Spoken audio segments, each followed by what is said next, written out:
you're watching this, I hope you've already seen Devilman Crybaby, and as well as Devilman 1972 and 1987. If you haven't, that's okay. I'll give you a rundown of basically the overall plot of the series. Now, the thing you need to know before we get really deep into this thing is that there will be spoilers, but also is that the original anime vastly differs from the actual series. People die, they didn't die. People live, they didn't live. I'll just get right into it right away. So in the 1972 series, a demon by the name of Amon goes down to Earth and possesses a boy named Akira, and Akira basically does nothing. He just dies. His body is now belongs to Amon. Well, Amon falls in love with a girl while he's on Earth and abandons his mission of destroying all the humans, and instead fights on the side of the humans. So then, I always call him Satan, will send down, it's not really Satan, but I just don't have a better name for him right now, but Satan will send down different demons to try to get him to come back to the good side, or either try to destroy him, and that's pretty much the premise of the 1972 series. It's actually really good. It's a different take on this thing altogether, but it is the original take, and you need to know that. Characters that to die in the Crybaby series as well as the 1987 series don't die, and it is actually a happy ending. And that to me actually gives it a reason to be watched, because even though the animation is super old school because it was made in the 70s, it still tells a different story than the one we were used to from Devilman. Now, we're going to jump over to 1987. 1987 did a series of movies which are about 50 minutes each, which tell the story of the same Amon character, but instead, Akira is able to take over his consciousness, and now Amon does nothing, and the body of Amon is being used at times by Akira, but it feels like at times they're kind of diffused, and they like the sensibilities of pure violence and depravity are kind of like left within him from Amon, and yet he still has his simple, kind nature at times as well. It's kind of a weird duality, a little bit of a fusion, if you will. And this thing again has a better explanation of why things happen than the Crybaby series that we're going to talk about in a second. It kind of just gives a deeper occult reason that things are happening, and you get sucked in. But most of the story of the first movie, which is I believe called The Birth, it's just about his becoming and not really much of Amon. Amon's really at the end during the club scene, and then he cries, and then that's it.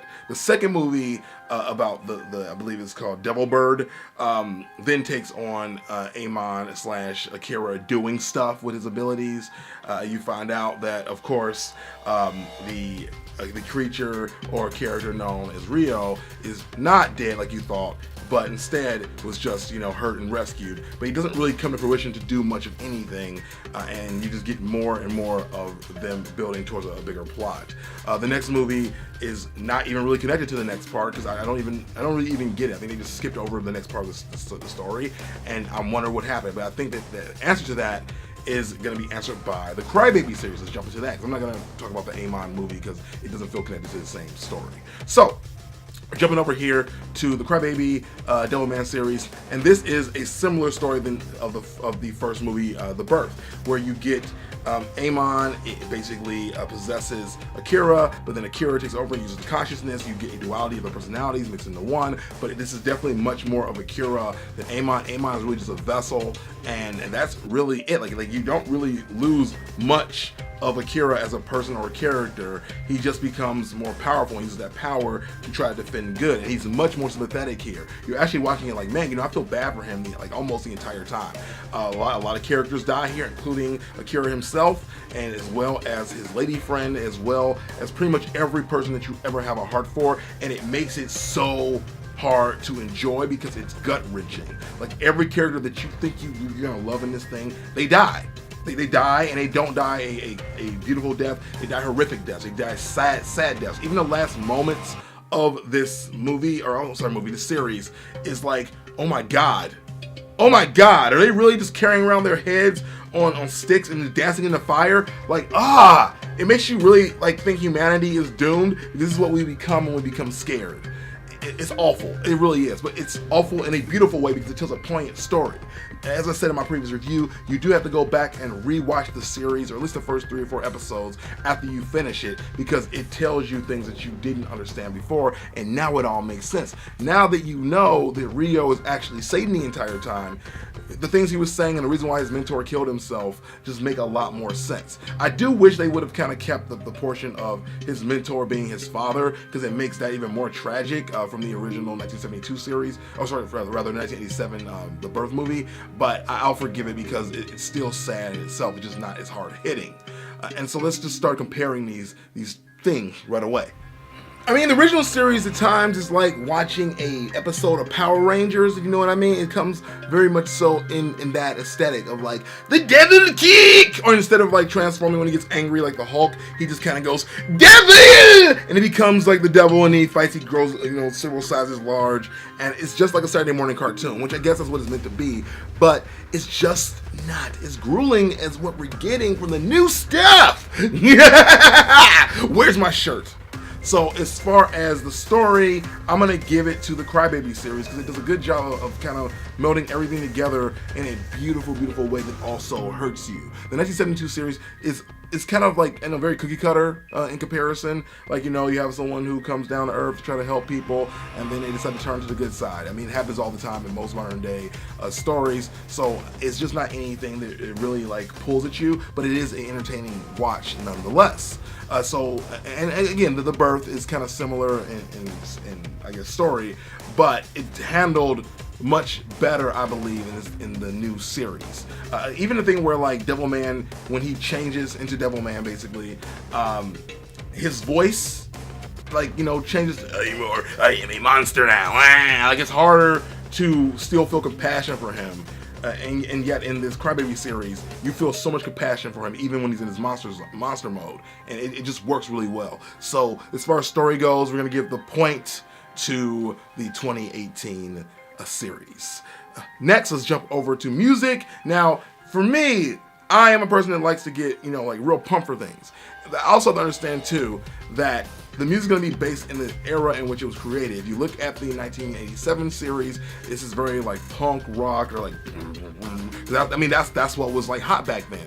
And in this current series, they use a lot of EDM and like, even especially in the club scene, because they want to show that this is kind of like how people act now. Like when people want to be hedonistic now, they don't go to punk rock shows. They go to EDM clubs and pop drugs and Molly and do all this stuff. So it fits for the setting that they're within.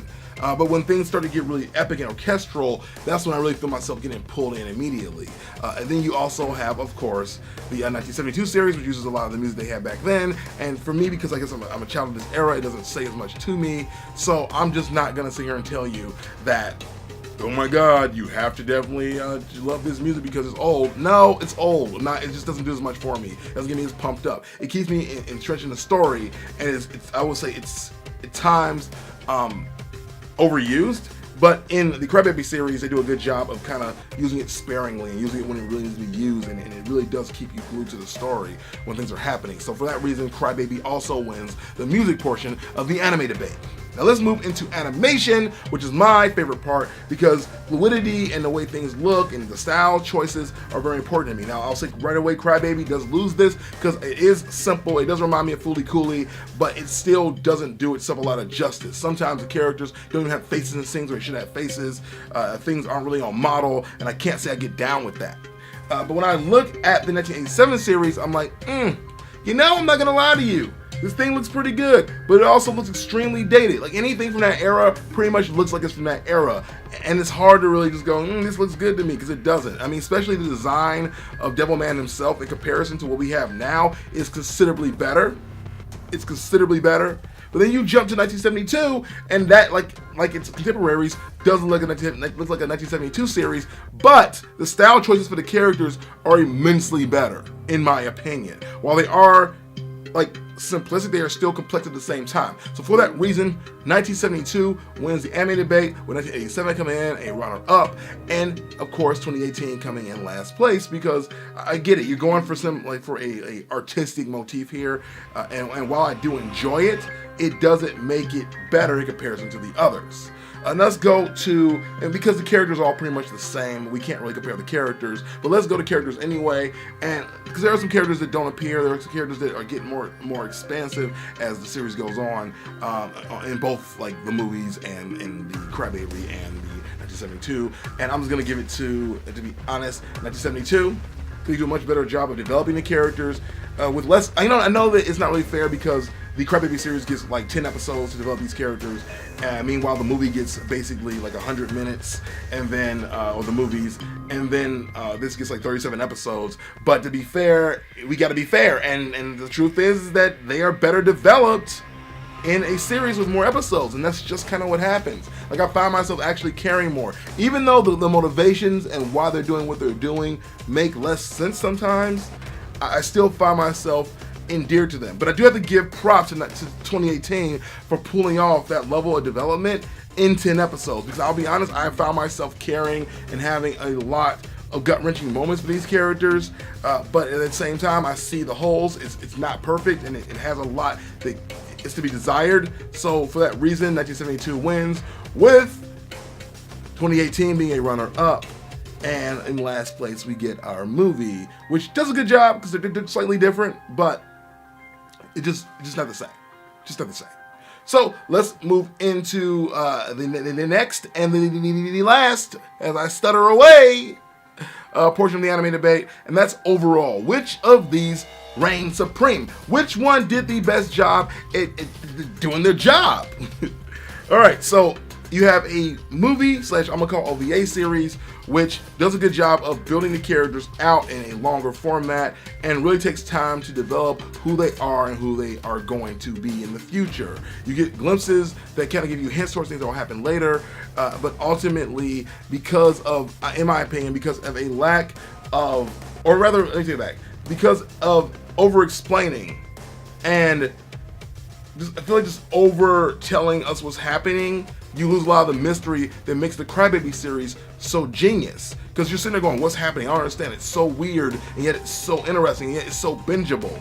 I never felt that way while watching this movie. In fact, there were times I just skipped through scenes, I'm like, okay, it's gonna drag on and on and on, and I skipped through like several minutes of the scene, and the same thing was still happening. I mean, I gotta admit, like, a part of me that is still very childish thoroughly enjoys what the 1972 series brings to the table. I guess maybe because I'm older, I want that more gruesome, more heart-wrenching story. It just doesn't resonate with me as well, but it is still, in my opinion, more fun to watch. It is more entertaining, if you will. And that, for me, makes it one of the best things I've ever seen. But when you compare it to the 1987 movies, as well as this current 2018 series, it's hard to tell you that it's the one you should watch. It's 37 episodes. It's fun, but it's not the thing that's gonna make you go, oh my god, I need to tell everybody about this. I need all my friends to know. Where is my shirt again? Ah! Like, the thing I'll give 2018 more than anything else, that 2018 made me want to watch what I didn't want to watch anymore. There are moments where I'm like, yo, I'm cutting this off, I'm done, and yet I watch the next episode, and then rewatch it after that. Like, it does such a good job of creating mystery, intrigue, and building up to something that is ultimately tragic, but fascinating. It's like a car fire. I can't look away. So for that reason, the 2018 series, Devilman Crybaby, wins the anime debate. It is the better series in my opinion. Let me know what you guys think down below if you had to compare these three series, which I haven't done a triple in quite some time. Also, let me know which one to see me compare next on the next episode of Devil!